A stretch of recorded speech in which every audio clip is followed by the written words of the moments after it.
Neste vídeo vamos falar sobre a valorização da radiação solar. O aproveitamento do Sol pode ser utilizado para muitas coisas. Desde logo podemos utilizá-lo para aquecer águas e neste caso chamamos-lhe energia fototérmica. Pode igualmente ser utilizado para produzir eletricidade, energia fotovoltaica. Mas pode simplesmente ter uma utilização mais simples para lazer e atividades de turismo, por exemplo. E neste caso vamos ter um aproveitamento bastante diferente e aquele a que estás mais habituado. É também importante percebermos que o aproveitamento pode ser passivo, se não requerer qualquer espécie de dispositivo, não precisamos transformar nada, ou então ativo, em que vamos utilizar alguns dispositivos para transformar a radiação solar em energia térmica e ou em energia elétrica. No aproveitamento passivo podemos ainda destacar a arquitetura bioclimática e as construções bioclimáticas, em que vamos procurar melhorar as nossas condições de conforto nos edifícios, através de estratégias de construção que lhes permitam, por exemplo, não só adaptar-se bem ao clima em que estão inseridas, mas também poupar energia. Relativamente à distribuição da radiação solar global na Europa, nós verificamos que Portugal tem um grande potencial de energia solar. Isto porque, como podes ver neste mapa, há uma maior quantidade de energia solar a incidir sobre o sul da Europa do que sobre o centro e o norte europeus.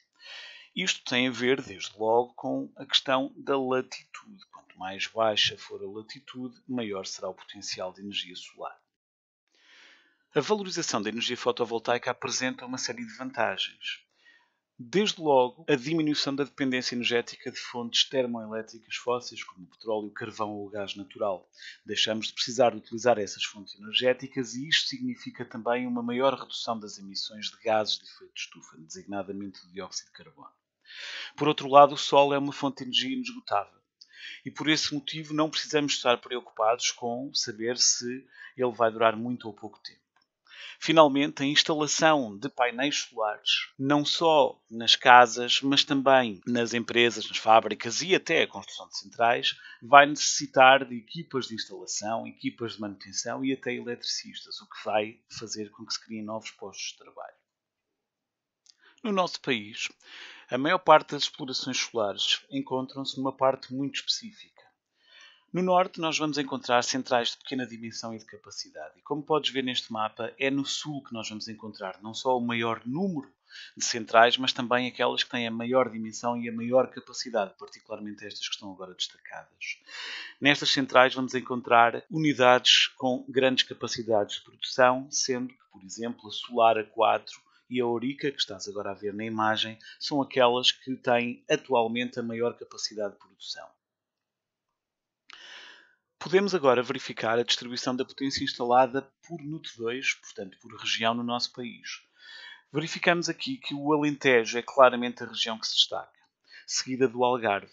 Mas podemos ver que o Alentejo sozinho tem uma maior capacidade de produção de energia fotovoltaica do que Lisboa, o centro e o norte juntos.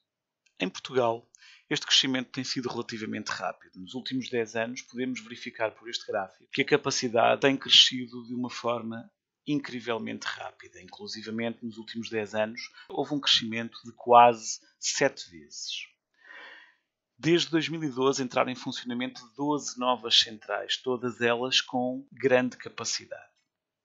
No entanto, comparando com outros países, aquilo que nós podemos verificar é que, por exemplo, a capacidade instalada em Portugal é inferior à de países que têm menos potencial fotovoltaico que nós. Podemos ver, por exemplo, aqui os casos da Bélgica, o caso da Alemanha e o caso da Polónia. Todos eles países com menos potencial do que Portugal, mas com um número superior de capacidade de produção fotovoltaica.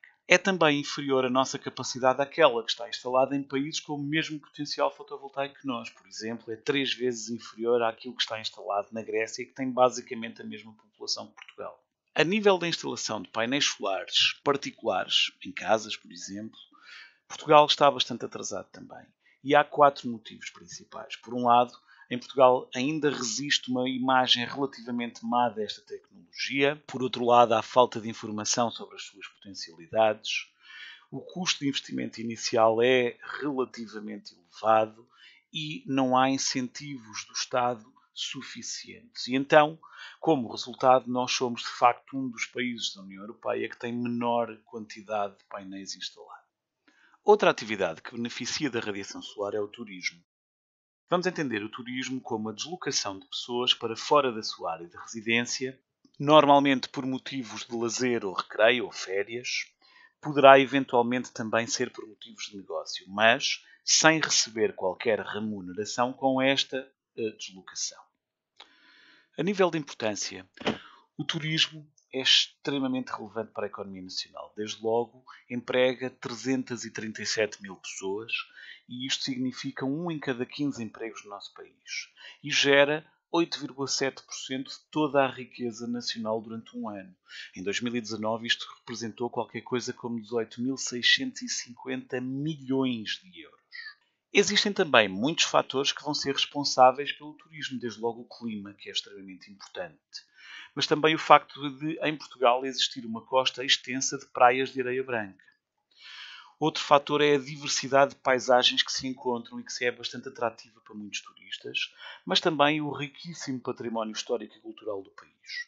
As características hospitaleiras dos portugueses são também um fator que nos torna conhecidos e, portanto, atrativos para estrangeiros.